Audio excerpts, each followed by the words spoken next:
Hi, this is Katie from Forget Me Not Studios up here in Alaska. Today I'm going to be demonstrating for you how to use a cover die to emboss a background panel. As you can see, I'm using my Spellbinders Platinum 6, and it comes with some special padding that you can use to use a die to emboss.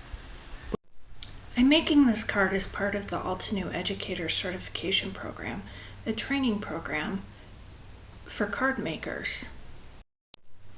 I'm using the Altenew Doodled Lace cover die to emboss my background panel.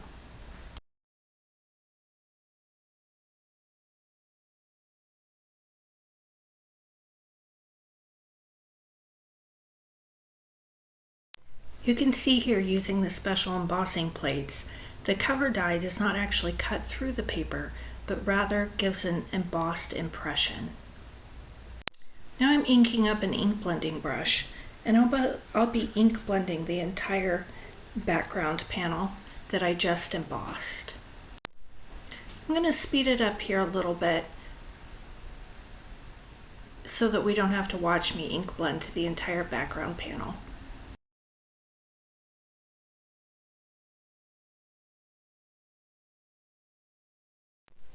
There we go. I've got my entire background panel ink blended, and we're going to be moving on to the next section of the project. I'll be using the Build a Garden Nature's Magic from Altenew to create a pretty little daffodil looking flower that'll go on top of the background panel. The Build a Garden series from Altenew is a monthly subscription. Each month it comes with an outline stamp, a die cut, and a stencil layering.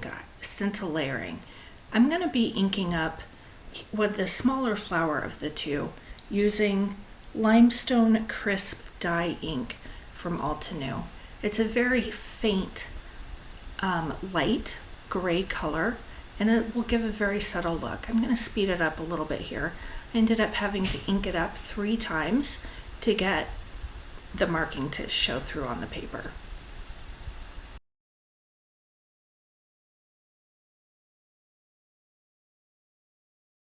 Now that I have the outline stamped and inked up, I'll be using the layering guide and the stencils to ink blend the little flower. There's quite a few steps to this, but the layering guide is absolutely fantastic for showing you what to put where. I'll be using Buttercream and Honey Drizzle Altenew Crisp Dye Ink for the flowers, and Hazelnut Crisp Dye Ink for the centers of the flowers. And I'll be using Frayed Leaf and Forest Glade Crisp Dye Ink for the leaves. I'm going to speed it up here because it takes a little bit of time to get through all of this ink blending.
Now that I'm finished ink blending through the stencils, I'll use the die cut to cut out this beautiful little daffodil looking flower.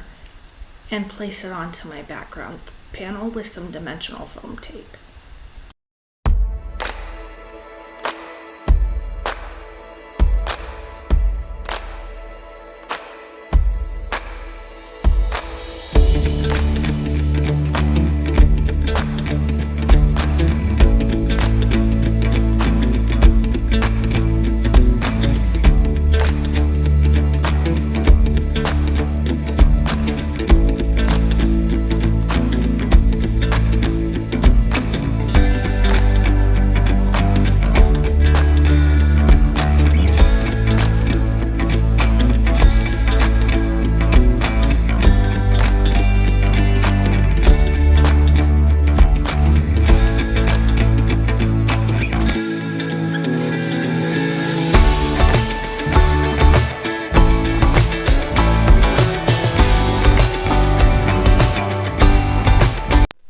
Unfortunately, the last section, putting this card together, was filmed a little outside of camera range, but I'll do my best to describe what I did. I used honey drizzle to stamp hello onto white cardstock, and I cut it out using one of Gina K Design's master layouts. It makes it look like a stamp.